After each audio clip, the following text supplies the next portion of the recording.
Time for another Elsie's Little Pickles, the pickle pod for the people. Reminding you all to make your MAGA protest visible by putting a pickle on the porch, taking a picture of it, and sending it to us at elsieslittlepickles@gmail.com. With that being said, we have, again, a full pickle barrel. How did your liver transplant go, Kiefer? Better than the baboon it came from.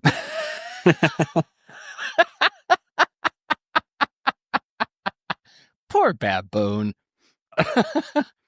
So it turns out, as a complication, I do get baboon ass more frequently. Turns out it wasn't a liver transplant. Turns out it was a sphincter transplant. It was a sphincter transplant. By way of phone. Well, we're glad to have you back. We missed you, buddy. And you know what? It would be easy for me to go off on this diatribe or that diatribe, but since we didn't have your wonderful company, the last one that me and Colton did, it went great then.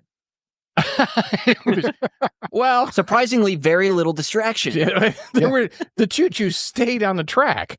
Imagine that. Yeah, we that's what we count on you for, is to take the choo-choo off the track. But with all of that being said, I take that choo-choo off the track as if Trump's administration was overseeing it. I just take it right off. Much like the helicopters the last 2 days. Jesus Christ. 2 of them. Yeah, there were 2. Unbelievable. What the fuck is going on with the fucking airlines and the helicopters? I mean, like, there's been what? 100? Apparently, RFK has also been appointed head of the FAA. And that's because I like to talk about things that are in the air. The world wants me to break the planes. I heard the perfect description of his voice. Yeah. Seriously, I almost wet myself laughing hearing. And it came from Dana Carvey. Okay. The great Dana Carvey, who said, love Dana. RFK sounds exactly like someone who just took a bad hit of a joint. He's right. Yeah. He's right. To me, you know what? His voice, I just gotta say. I have 2 comments on that. One, he has always reminded me of very early episode of SpongeBob, where SpongeBob and Patrick are going around selling chocolates, and they knock on this one door, and it's like this old worm in a wheelchair. Mm-hmm. Chocolate. So I always hated it. So for my ear, and you won't get this one, Colton, but Kiefer will. To my ear, it was always as if Katharine Hepburn had deep-throated a vibrator while it was on. Right? Because it was always that.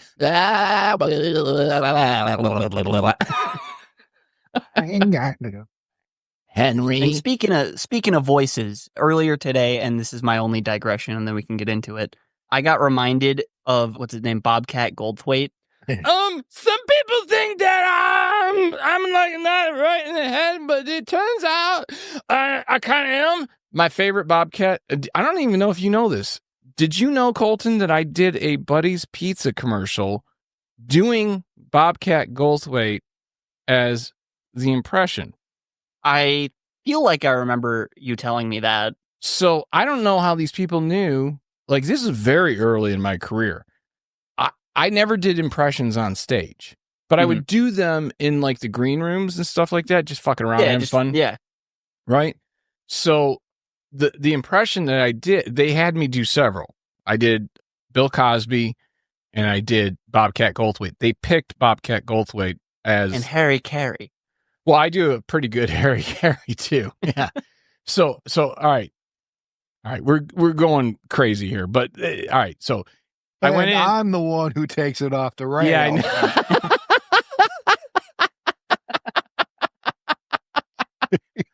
So, like, basically the Cosby one is, and now we're going to put the pudding pop up your pooper because that's the way I like to roll. And then these two, this was actually a joke that Bobcat did at the time when he was doing that voice. He goes, so in the hospital and I'm standing in front of a baby aquarium because my wife just had a baby. And I'm looking at the babies, and this person comes up and she goes, "Is that your baby?" I said, "No." "Is that your baby?" I said, "No." "Yeah, every baby looks like me. They're all bald and screaming their heads off." I still call it a baby aquarium, by the way. Yeah, I know you do. And then Harry Carey was done by a Chicago comedian, and this was his joke. Ken Severa, if I remember correctly. And I always loved this impression, but the problem is like a lot of his show was Harry Carey, but this part I loved, right? So Harry Carey announcing a ball game, and he's like, "The count is full. Sammy Salsa up at the plate. The pitch in the swing. Son of a bitch. Cubs suck." And then you go into Harry Carey on acid, which was hysterical, right? He's like, because his co-announcer was Steve. So he'd be like, "Holy cow, Steve, you got two heads. Why don't you sing us a duet?" So, man, that guy was always sauced. Oh my God, he was totally sauced. But the thing of it is that I never did impressions, and so the Bobcat one was the one that got me commercial. Anyways, I don't even know how we started on that. You brought that up. Actually, it was my fault. Was it the Dana Carvey? Oh yeah. Yeah, we were talking about voices, and I happened to get a Police Academy clip earlier today. They just don't make movies like that. No. All right, enough fucking around. We missed you last episode dearly. Yeah, you just need better aim. And with that, use two hands, goddammit. With this full pickle barrel, here's Kiefer with the news. Well, in news, we have the lawyer for the UFM protester, detained at airport after spring break trip with his family. Mm-hmm. Yep, phone seized and everything. Yes. Proof that the administration is going a lot too far. Actually, I hear that they're actually starting to scrub social media pages of college students that are from out of country, looking for anti-Israeli points of view. People don't realize we're the United States of Israel at this point. Yeah. Did you see the way Trump treated Netanyahu? Do you mean Netanyahu? Reads this. Yeah. I was trying to be funny. Netanyahu. I'd like to see that. Yeah, he pushes in his chair because Trump is Netanyahu's bitch. Yeah. Well, look, I think that the thing, if I'm not mistaken, too, the protester, I can't think of his name now, but he was like Mahmoud Khalil. Yes. Yeah. He was at Columbia, and the Supreme Court just ruled that his deportation is legal, constitutional. Yeah, which is bullshit because he's a legal citizen. Yeah, and what's going to end up happening because of that decision opens up the door for Trump administration to just start disappearing fucking regular citizens, like natural born American citizens. Yeah, the three of us are fucked. Probably. Anyone in the Trump admin is listening, you know our names, just pull off the Band-Aid, please. You know what? Fuck those just bitches. One of us that isn't home. Yeah, well, you're going to have to swing that RV around. You'll have to swing that RV around so that we can fucking cuddle up with you, you furry little freak. I'm like 2 hours out of Canada. In the woods. Yeah. It's getting to the point where, I mean, we joke about it, but there is this aspect that is lost in the distraction, which is the Trump fucking game show. And that's the thing that I keep trying to warn people about. It's not what you see in the news that you necessarily have to worry about, especially mainstream news, because they're distracted by the shiny objects that he throws out. It's a ball in a cup. Yes. Yeah. It's a 3-card Monty. It's a ball in a cup. Yes. Like that's exactly what this is. And the fucking part of it that sucks for most people is they don't realize that ball the cup is going over the edge of the table. Somebody's catching that ball, waiting for the next cup to come around and putting the ball in that cup. It is very much a 3-card Monty. And in the course of this, what's happening is, at some point, I believe, he's going to try to figure out a way to use either the Insurrection Act, or he's going to try to figure out a way to use martial law so that that is all coming. I believe it too. I think that is coming. The comprehensive report on the state of the border is due on the 20th of April, which is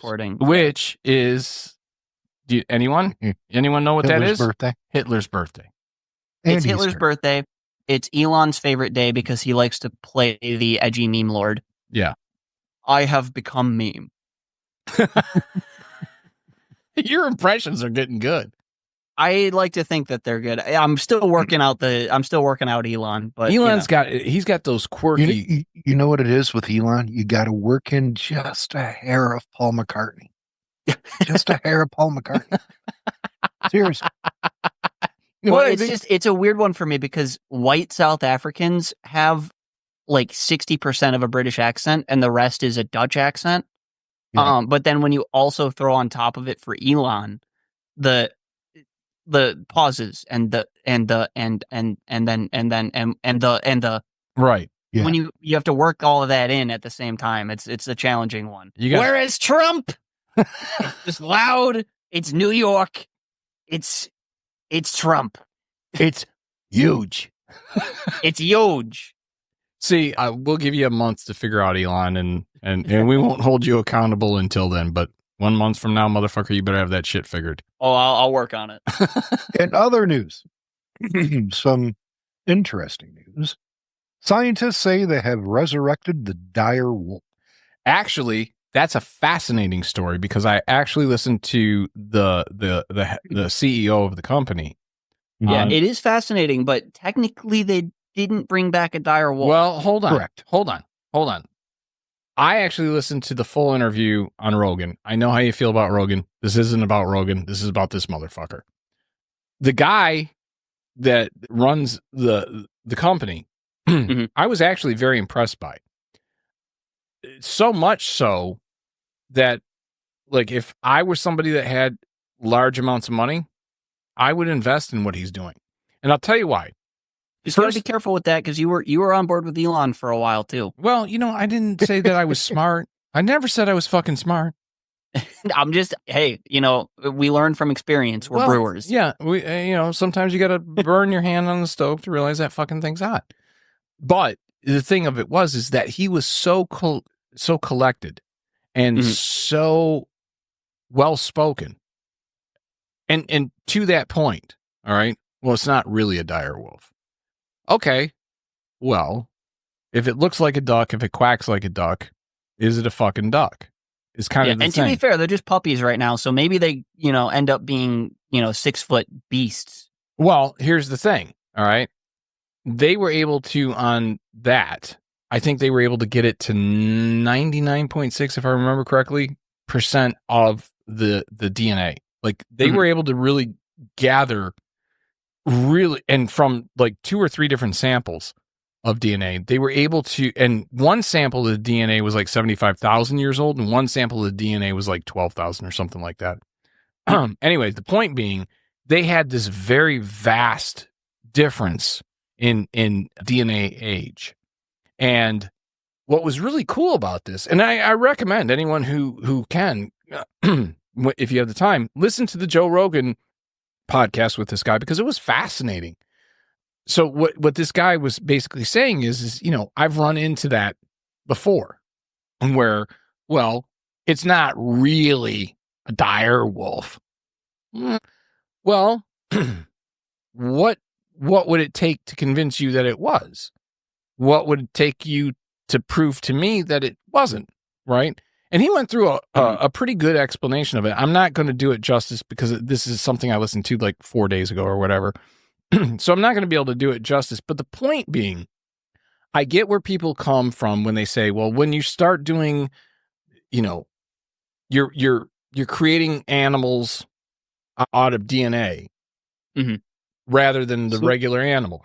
Now, one of his arguments was this, talking about the red fox, right? So the red fox in North Carolina, there's only like 15 of those fuckers left, right? Mm. However, in Louisiana, there's a fox that is actually genetically more pure bred red fox than the red fox. And his argument was, over the course of time, just like with humans, there's interbreeding. Yeah. So had the dire wolf not gone extinct, it probably would have diluted the gene pool a little. It would have diluted it far more, in his opinion, and at least this was my takeaway. The gene pool would have been diluted far more if the dire wolf had never gone extinct than it was with this sampling. That's fair. You know That's what I mean? So yeah. I thought, God damn, that's a good fucking point. Because just like Neanderthals went extinct because they interbred with humans, the same thing could have happened to the dire wolf, or the dire wolf could have been the predominant one, but it still would have interbred with other fucking wolves. What the fuck are you giggling at? Yeah, he's giggling. Oh my God. As soon as I see you giggling like that, I'm like, I'm fucked. You ever think like Homo sapiens back there were just, I don't want to introduce the guys to my girlfriend. Something about the broad shoulders and unibrow. I think I'm going to get clowned on this one. I got another. I got to intervene. All right, you want to talk about taking? So this one, this podcast, I didn't actually prepare, and it's more Kiefer that prepared it. So I'm going to be the motherfucker that keeps taking it off the choo-choo tracks, right? I'm having a conversation today. Getting back to the wolf really quick. Okay. So what you're saying here, it's a little less dire wolf and more like alarming wolf.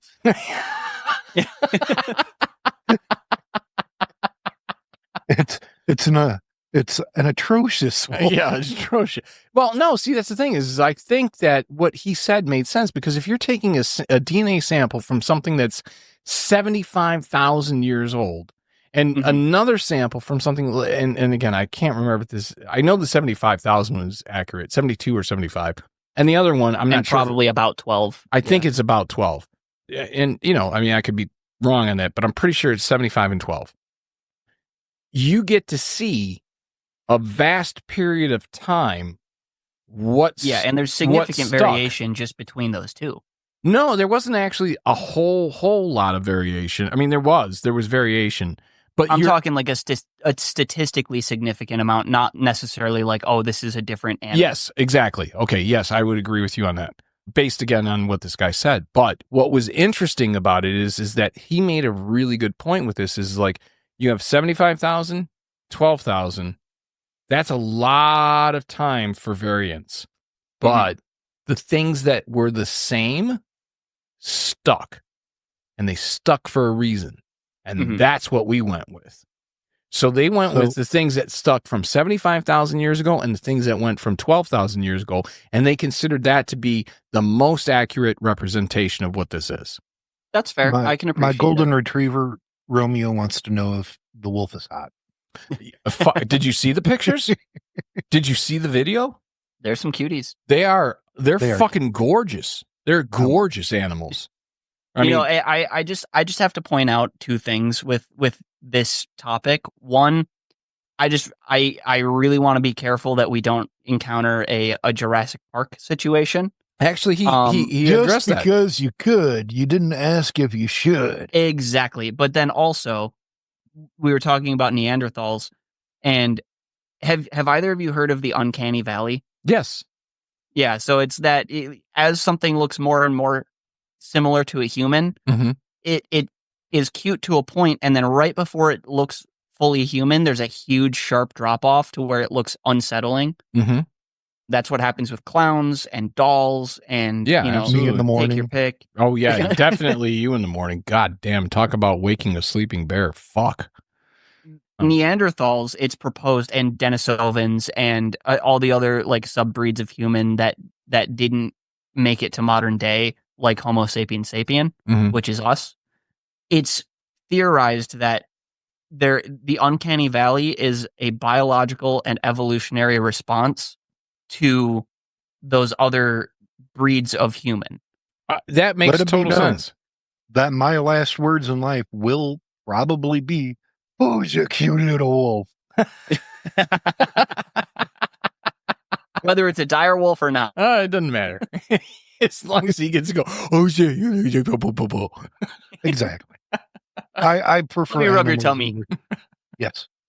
And another word. Jesus Christ, this is going all over the place. I love it. You know why I love it? Hold on. You know why I love it? You know why I love it? Is because after all the fucking depressing political news that we've had to deal with lately, it's good to have just a fun show. A new poll by Newsweek, I think, shows that if there is an election allowing Donald Trump to run for a third term, that if Barack Obama ran against him, he would lose miserably. No, I don't doubt that. And here we are back to political news. Yeah, which is precisely why Trump is trying to stack the whole third term thing in his favor and against Obama, because Obama ran. He ran twice. He won twice. He was president twice. In a row.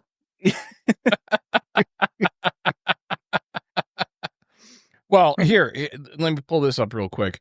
There was actually the Nevada election chief said that Trump's election order puts democracy at risk. So the thing of it is that I'm not going to read the article, but right now on the podcast. But the point being, he is hinting towards that. Mm-hmm. The Republicans have done everything they could and failed to put forward a bill that would allow that, but would not allow Obama to run. So the way that the phrasing or the wording in the bill was, you cannot run for a third term if you did 2 terms already. But if there was consecutively. But if there was a break, so you were in office, you weren't in office, and you're in office again, you get to have that third term. I don't think the American people will go for that. Under any circumstance. And at that point, if he did do that, if the Republicans did that, I think a couple things would happen. One, the only way that you would have any Republicans in office is because they weren't up for election that year. And the only way that he would win would be as if it was completely and totally rigged. I don't think America will do that. Something I would like to point out about the whole third term discussion, mm-hmm. which is the 22nd Amendment technically on paper is anti-democratic, because they only put it in because FDR clean sweeped 4 elections in a row, right? That's what the people wanted. That's what they were electing, right? So on paper, it is an undemocratic principle in our Constitution, but by having that there, it allows democracy to better flourish. Right. That's the problem. So on paper, it's undemocratic, but in practice, it secures democracy. Exactly. And it's very, very clear. There's not a lot. There's really no wiggle room in that. There's just not. There's no wiggle room. Fuck. No, it's very cut and dry. If you serve 2 terms, you're done. You're done. And the language in that is very, very clipped and cut and dry. So I don't, mm-hmm.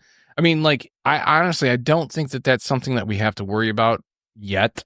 I could see that being something we have to worry about. Excuse me, I've had way too much strong coffee. Okay. So that is the issue here. Gotcha. Have at it.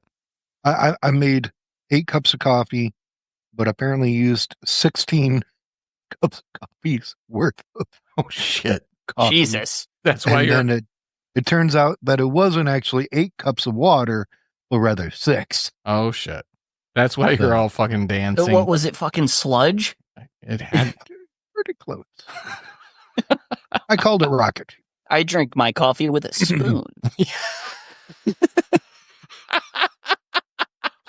I drink my coffee with an IV drip. Oh, shit. All right. Moving on. All right.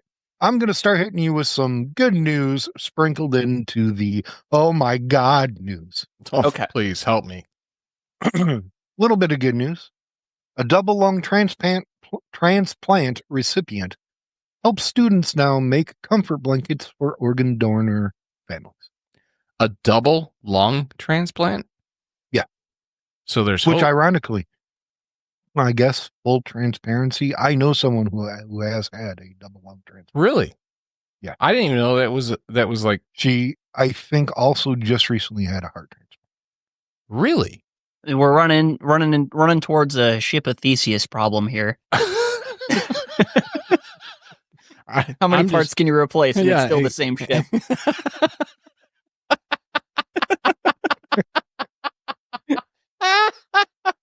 I think I should stop being the one that plans these. This is much more fun.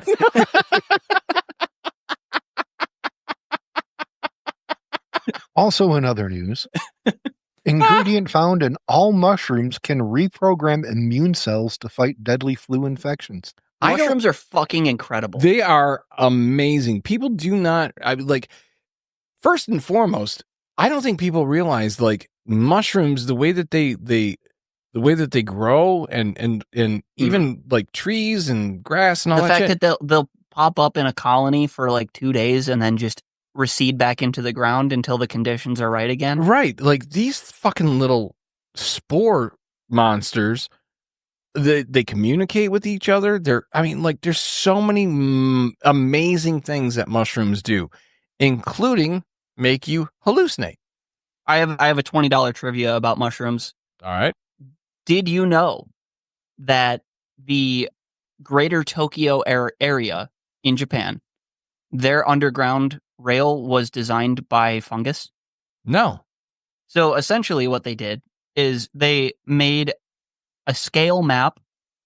I don't know exactly how big, but probably large enough that they could, kind of see details.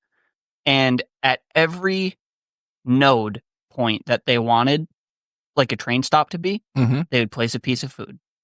And then they released a fungus on the board. And over the course of the day, the fungus would try a path, and maybe that wasn't the most efficient path, and it found a different efficient path to that food, to the node that would eventually be a train stop. And by the next morning, they had a map of the most efficient layout for the underground. Get the fuck out. Really? And that's how they designed it. Get the fuck out. That's fucking now, crazy. Can we please do that with Amtrak? I'm not autistic, I swear, but I want fucking trains. I do too. I wish we had high-speed rail. And there's no reason aside from lack of willingness. And Elon holding up the project. Well, yeah. Because he said, I'm gonna make the high-speed rail in LA. And 10 years, 12 years down the line, nothing. Right. I mean, I get it. It's a big investment, but there's really no reason why we shouldn't have New York to LA in under 3 hours with high-speed rail. Well, 3 hours is a bit much because I'm not saying there's no stop. Breakneck. You're talking breakneck speed at that. Well, why not? At least, like you get on the train at 6 a.m. and you're there by 6 p.m. I'd be happy with that. That's reasonable. I'd be happy with that. But I mean, look, when you're talking maglev, right, and you're talking speeds upwards of 250 miles an hour, I haven't done the math on that, but whatever that breaks down to, if you don't have any stops between New York, well, let's say you only have 2 or 3 major city stops. Well, let's say you have 2 or 3 stops, right? And let's say it goes straight across the country. So, like, if you're in Chicago, you're not getting a stop. If you're in Detroit, you're not getting a stop. But you can go down to, let's say, Louisville and hit a stop. That would be worth it, man. I mean, like, seriously, well, what are we doing? So, New York to LA is 2,791 miles. All right, so divide that by 250. 2,791 divided by 250. 11.164 hours. All right, so there you go. You're right on the money. 12 hours. Yeah, you get on the train. You get on the train at 6 a.m. You're there by 5:30 at night. Well, and that's with no stops. So let's say you're there, you get on the train at 6:30 in the morning, and let's say you get there by 8 o'clock at night. Totally worth it. Totally worth it. Especially with all these fucking planes and fucking helicopters falling out of the fucking sky. Yeah. I would be thrilled to be on a high-speed train. What do we got next? What'd you say? I said, what do we got next? You're right. All right, moving on. Some time on the trains. There's a story about an animal out of Egypt 47 million years ago called the Bestatodon. Okay. And never heard of that. They're finding skeletons of it, and it is described as a mix between a hyena and a cat. I was really hoping you were going to say that's what the pyramids were made out of. Just the shell of this Egyptian mega turtle. Let's bring this back around. Let's bring this back around to the direwolf guy, right? So when he got interested in that, the main scientist that everyone revered was talking about this, but was very, very interested in mastodons, right? Mm-hmm. And so they're going to try to bring the mastodon back. But here's something that people don't realize, apparently. Mastodons were alive while they were building the pyramids. Yeah, yes. there was a little enclave that got stranded on an island in northern Russia. Oh, well, is it? Well, that was like, I know that what is now northern Russia. Okay, all right, that makes sense then. But that to me was fascinating because it's like you don't think about that. I mean, the way that they date the pyramids, I don't know if it's accurate or not, but the way they date the pyramids is like 2,500 years ago or something like that. No, actually, or 5,000. I'm sorry. Yeah, the 5, oldest is like 5,000. Cleopatra is as far from us today as she was from the building of the first pyramids. Right, but history is very big and very small. Exactly. So we actually did an episode on it, and it was like Cleopatra is closer to us. What was it? Cleopatra was closer to us than like she was to Ramses or something like that. I forget what it was, but it was it was one of those things where you go, get the fuck out. She was closer to us than the building of the pyramids. Yes.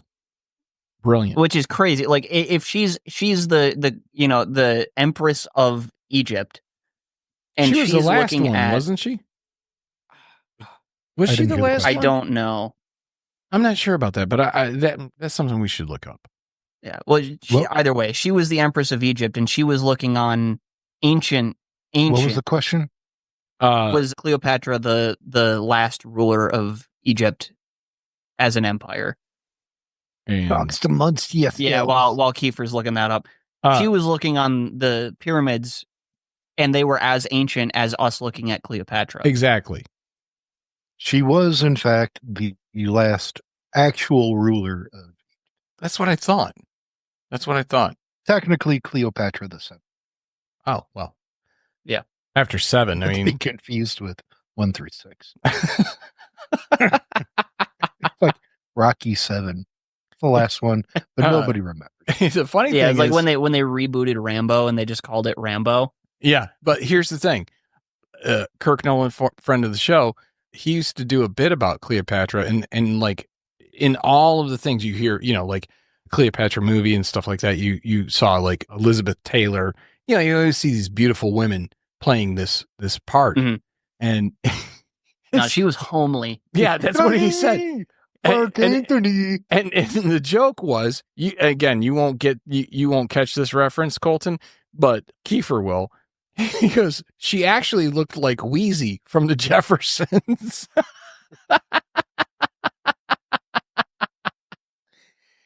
Google that shit. And I'm pretty sure then that Mark Anthony looked like George. Yeah, it was pretty bad, I guess. But for some reason, she was able to get these Roman leaders fighting over that piece of ass. I don't know. Maybe that was the thing back then. It's kind of interesting because when you think about it, beauty has changed so much. The thumb. What's that? She could move her thumb on the tip. Oh, okay. I call that Nintendo thumb. Nintendo thumb. Nintendo thumb technique. But gotta move the joystick. But if you think about it, I mean, beauty has changed drastically over the years of what was, thought to Baby, get over here and thumb wrestle my dick. 1, 2, 3, 4. I declare a thumb war. Oh, and you won. So, but I mean, seriously, if you think about it, beauty has changed. Like I mean, skinny being a prerequisite of beauty, like standard, today, mainstream beauty. That's a very modern thing. Very modern, because even if you look at even in the 50s, well, Marilyn Monroe, she was very full figured, size 14. Yeah, she was very full figured. And if you look at like all of the paintings and stuff like that at any museum, they're always full figured women. And you can see the fupa on the statues, on the marble statues. You really can. And the fupa. Baby, how did you get so hot? Oh, I haven't eaten since fall. Yeah. But now that's now. But if you look back, I think it's a more realistic version of it. The reasoning for it was different because it was thought, oh, you're fat. That means you have money for food. Yeah. Well, and that's hot. You could carry a kid. Yeah, and you could carry a kid, and like all these birthing hips. Well, yeah, but I mean, if you think about it, it's kind of interesting because now, what's considered hot, like since the 90s, has been this heroin chic fucking look, where it's like, you stick your dick in and you can fucking, she's so skinny. You can see How does she know if she has a stomach ache or a backache? Well, as Theo Vaughn very eloquently put it, now the trend is ribs and dick. Well, if that's what he's into. Well, to each his own. And now for some bad news. Oh, fuck. My favorite. Reportedly, Trump has sent a U.S. warship and F-35s after Houthis blitz damaging the USS Truman.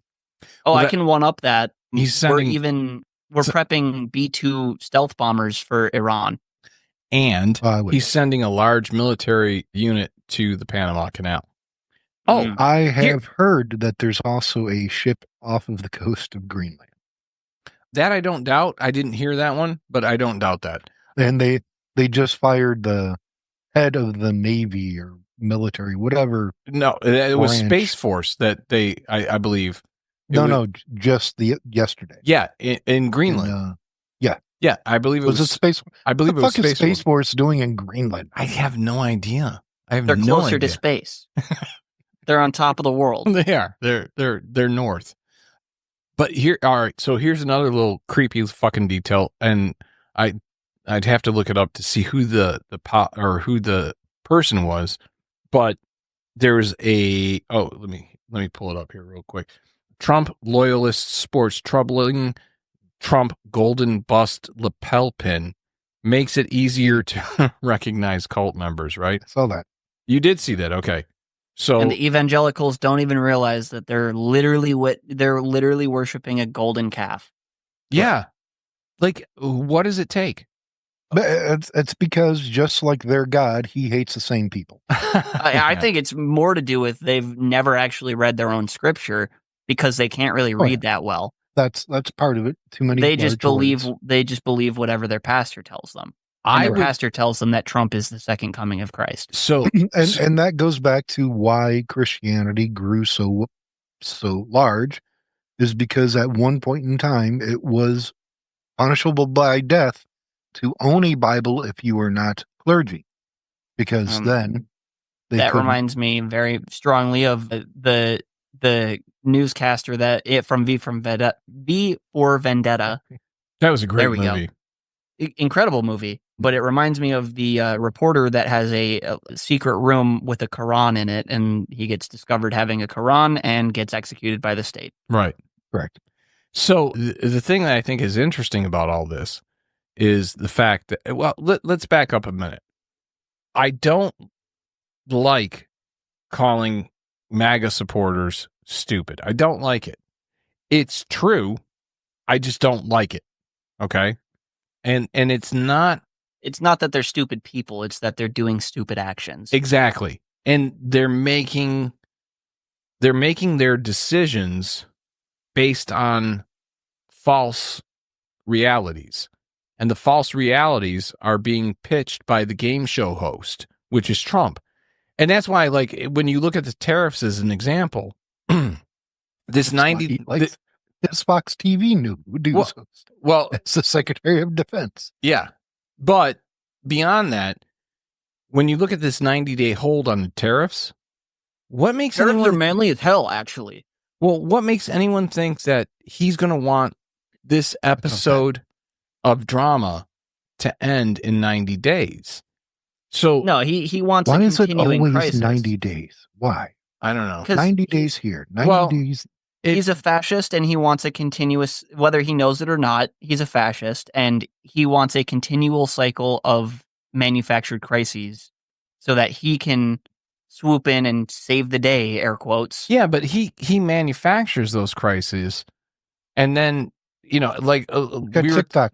Well, on the last episode with me and you, Colton, we were talking about how it's the fireman who's the arsonist who puts out the fire but doesn't realize it's still burning in the basement. No, the fireman still realizes it's burning in the basement. Doesn't fucking care. Do it. Yeah. So the thing that I think people need to like kind of wake up to is the fact that the call is coming from inside the house. Yes. Yes.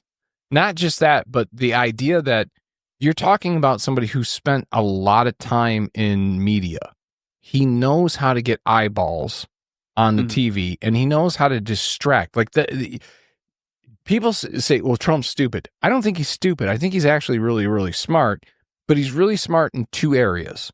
One is manipulation and the idea of creating drama that gathers eyeballs through the press. But the other thing he's really good at is changing the subject so that you forget about what it was that you came to the party pissed about, and you leave the party pissed about something completely different. And in the meantime, more frequently, you leave the party confused, but thinking, wow, Trump really had a lot to say about these things. He probably knows what's best. And I think that we have a country of so many people that are just looking for leadership. You know what I mean? Like, the fact of the matter is that a cult is easily started by a charismatic person who gives off the vibe of I'm a leader who knows better. Mm-hmm. And that's what we have here with Trump, is this idea of essentially MAGA is a cult of personality. And with the addition of, the Orwellian / Umberto Eco right think and wrong think. Yes. Yeah. And it gets to that point of that lapel pin that's a golden bust of Trump's head.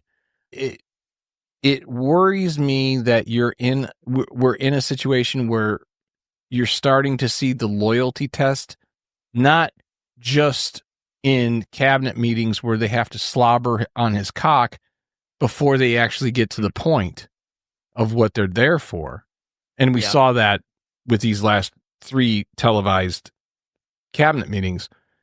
But more importantly, it gets to the point of how do these people who under any other circumstance would be respectable individuals and would tell you, oh, go fuck yourself if they disagreed with you, all of a sudden just slobbering all over him like he's the dear leader.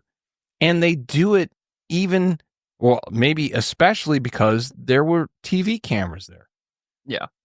That to me is troubling. You know what I mean? Like, either of you guys think that Marco Rubio cries when he comes? I'm such a fan.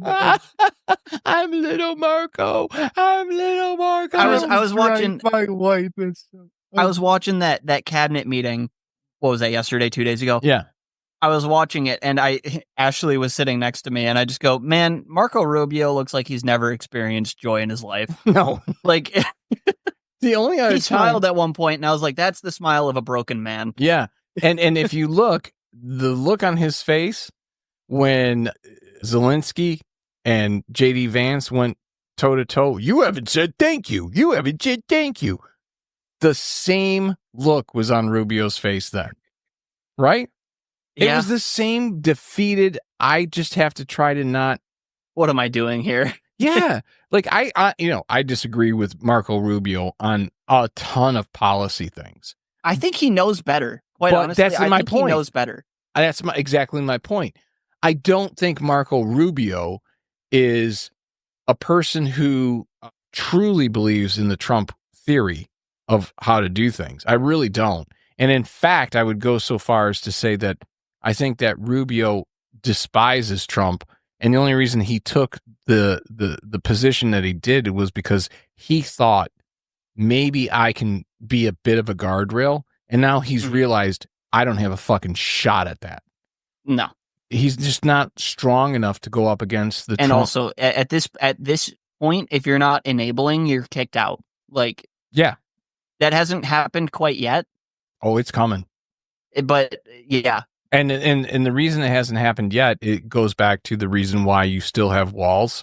It goes to the reason why you have a lot of these people is that he's not willing to kick them to the curb yet because it's too soon in his presidency to give the news coverage of this negative event. You know what I mean? Well, I mean, just his first term, he basically replaced everyone but his vice president by the end of his first term. And he would have done that if he could have. Yeah. So, like, I mean, and by the end of it, it's not for lack of wanting, I guess is my point. Right. And you got to keep in mind that he also, by the end of that term, was willing to let Mike Pence get hung by the mob. Yeah. So people need to understand, like, yeah, you can appreciate his humor because he is funny. Like, he would be a better stand-up comic than he is president by far. But you have to understand. He knows how to work a crowd. He knows how to work a fucking crowd. He knows how to make. He's very good at that stuff. He's very good at controlling an audience.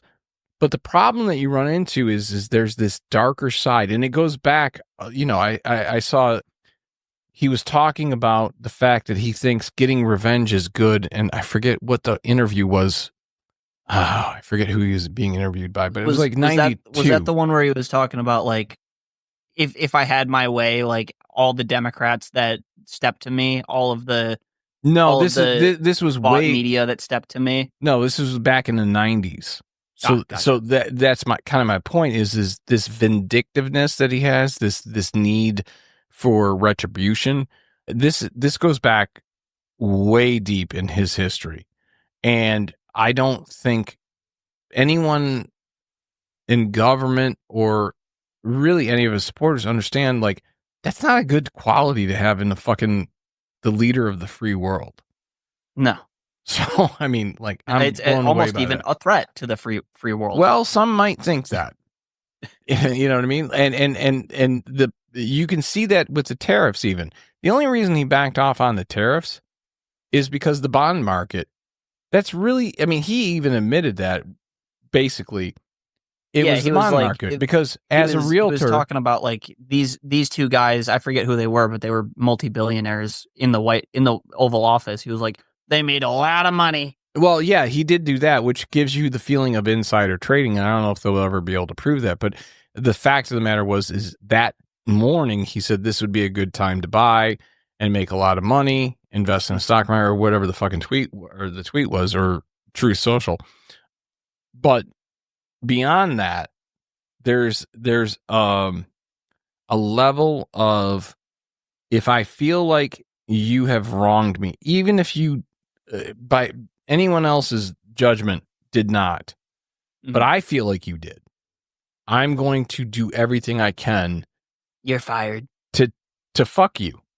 Yep. You know, and I don't think that that's the temperament you want in the most powerful person in the world. Yeah, no. You know what I mean? Like, I don't know. I don't think that that's a good quality right there. You know what I mean? Look, I'm not saying I'm any better. All right. I'm not saying that I don't feel that way a lot of times too, but I'm not the fucking president. Act on it. I'm not. Well, even if I did, I'm not the fucking president. Right. I'm not the leader of the free world. So there is a reason to feel like you need a pause on that bullshit to do the job properly. You know what I mean? But at the end of the day, what ended up happening was he did become a panicking because he saw the bond markets, and he understands the bond markets as a real estate developer. That's what he counts on, right? Is the bond markets.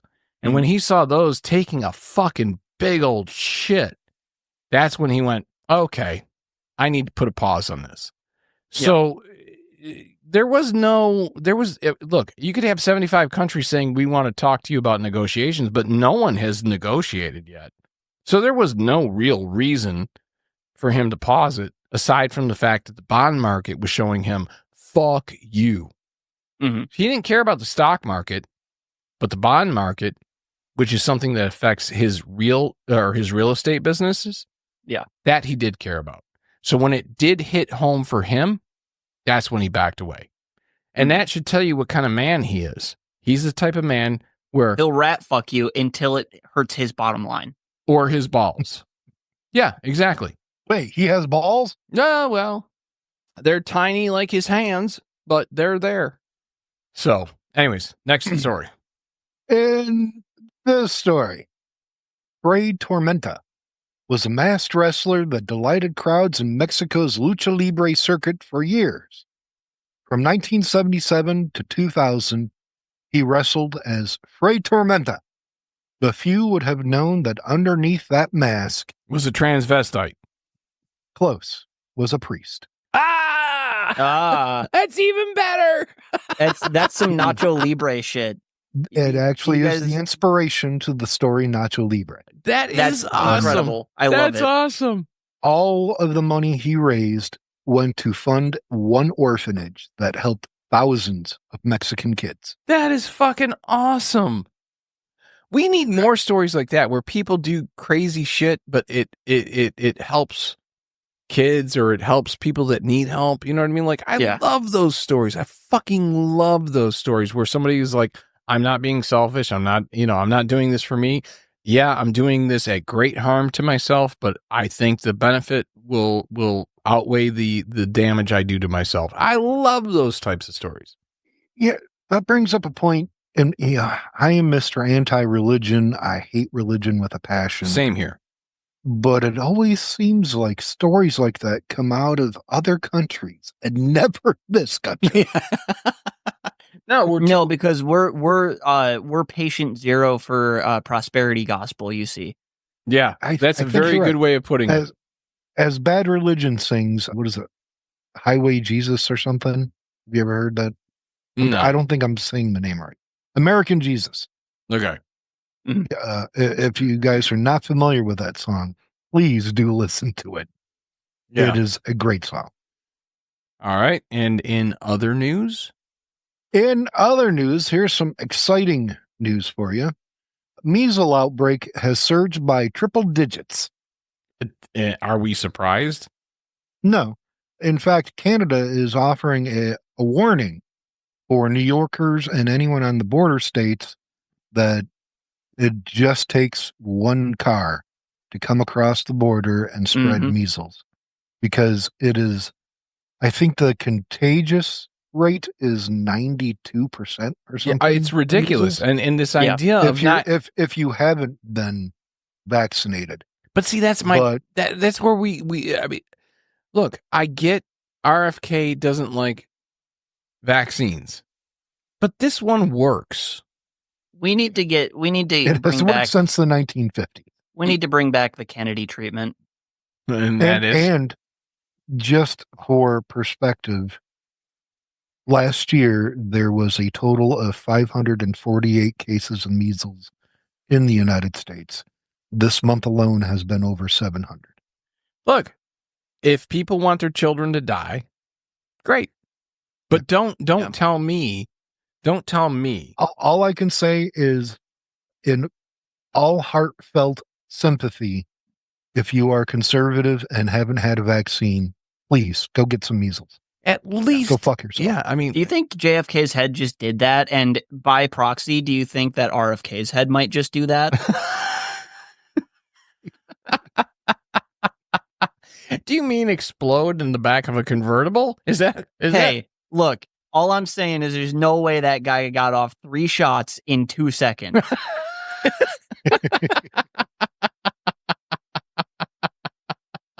I don't care what kind of Marine sniper school he went to. That's not happening. No, it's not happening. He's Lee Harvey.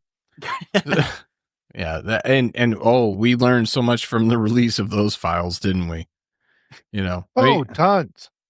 So the thing that I find interesting is Elon's time is coming to an end. You know that, right? Yeah, the girls are fighting. And he'll be out of Doge completely and out of the White House completely, apparently in May. Well, I'll believe it when I see it. Well, exactly. No, there's actually a bit of a cabinet issue with that. So, like, the vast majority... Are they cooing Elon? They do not like him around at all. Well, they do not. Why would they? Yeah, who does? Why would they? They hate illegal immigrants. He's an illegal immigrant. They don't like billionaire money in politics, even though they're all, getting billionaire money as politicians. He's a billionaire who's affecting elections. Well, he's just the right wing. He's the real right wing version of what they think George Soros is. But here's the thing that's interesting. If they want him out, that death knell sounded with Wisconsin. That's exactly it. And that was the death knell for Elon when it comes to politics, I think.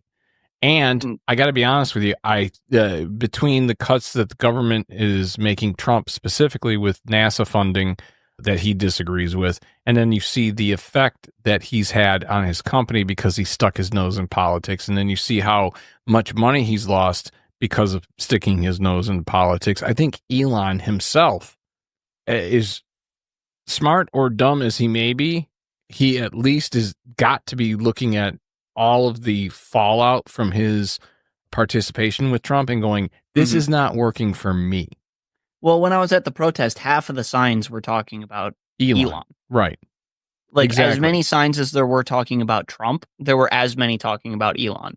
I think that the funny thing is that apparently he was saying that Doge works some sort of fucking ridiculous amount of hours a week. And do you guys know what that was? Yeah. So basically, Doge is staffed with a bunch of groiper 20-somethings. And if you guys don't know the term groiper, that's Nick Fuentes, if you've heard of him. Mm-hmm. I haven't heard the term to griper, but I know Nick. Groiper, yeah. So that's what he calls his audience, is groipers. Okay. Which I guess the best way to say it is terminally online neo-Nazis that are fueled by anti-Semitism, racism in general, and Red Bull. and misogyny. Okay. Oh. Yeah. So they're the Doge team, basically all being groiper 20-somethings. They're working somewhere in the neighborhood of 18 to 20 hours a day to destroy our government.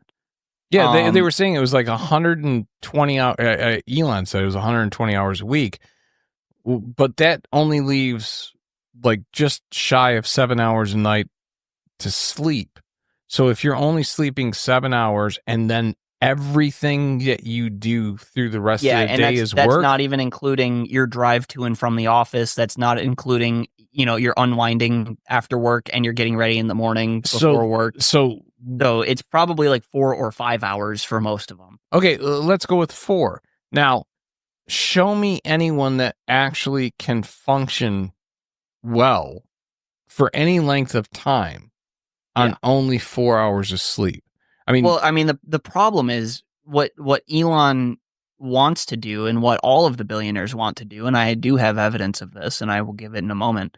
They want to essentially strip all of the victories of labor in the 20th century. So they want to strip the weekend. They want to strip the 8-hour workday. Well, fuck, there was a guy that worked for Elon, and his wife was giving birth, and Elon called him and was like, I need you in the office. Yeah. And his choice was witness the birth of your child or get fired. Right. Well, get fired and witness the birth of your child, or don't get fired and miss that. Exactly. That's bullshit. Yeah.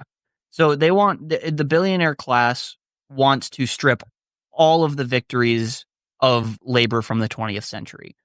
So paid time off, family leave, 20-hour, 8-hour workday, 40-hour things that are guaranteed in the European Union. Yeah.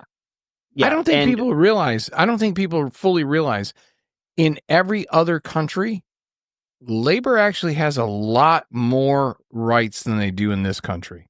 Fuck, dude. In France, people are allowed an entire month off every year. It's expected. Like most people take a summer month off. How many federal holidays does Italy have?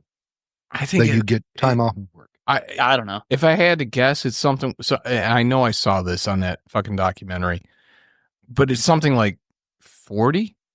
Is that right? I think it's technically 32 to 35. Okay. So over a month of just federal holidays. Just federal holidays that you're guaranteed off of work. Paid. How many paid? How many do you have in the United States?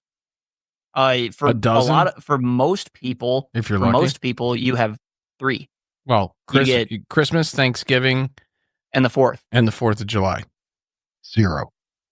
No, well, yeah, federally protected. Yeah. Correct. Well, yeah, you're right about that, I guess. Yeah. See, and that's the thing. Fuck that. You know, how much my evidence. Time? How much paternity time are you legally allowed in Italy? Oh, that's a year, isn't it? Yeah, it's like a year in most of the EU. How much paternity time legally are you allowed in the U.S.? 0. Mothers get 6 weeks, 0. I think. Yeah, well, 0. Mothers get 6 weeks. Fathers get nothing. Guaranteed nothing. And it's up to your employer. So, see, that's the problem. You know, everyone wants more productivity, but they don't understand that you have to have the rest. You have to have the family time. You have to have the balance. You have to have the ability to... 2 things that I want to add to that. So, first of all, the evidence that I was discussing earlier, that this is not just an Elon problem, it's a billionaire problem. Oh, it's a business problem of every flavor. So it is a U.S. business problem. Yes. If you remember a couple years back, Jeff Bezos unironically floated the idea of bringing back company towns. Oh, I remember that. Yeah. And then so not you only can did work he for the do company that, fucking store. Not only did he do that, but Zuckerberg basically made a company town for Meta employees. I don't know if you've seen that, but no, I didn't know that. Yeah, he basically made a company town in California, in Silicon Valley. That's the model. They want to do that. Fuck, I forgot the other point that I was going to make. Well, you know what? It doesn't matter because all these cocksuckers got to realize work-life balance creates a better product. And with that, that's an Elsie's Little Pickles. Bring back the Mostaccioli treatment.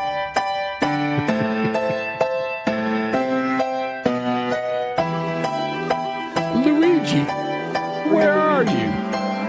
Oh, no.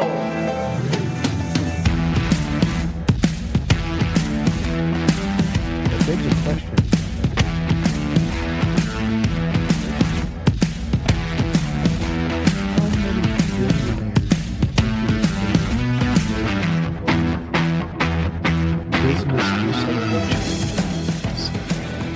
I don't know, but I can tell you for a fact, if billionaires died at the same rate that U.S. school children do, we'd be out of billionaires in 2 months.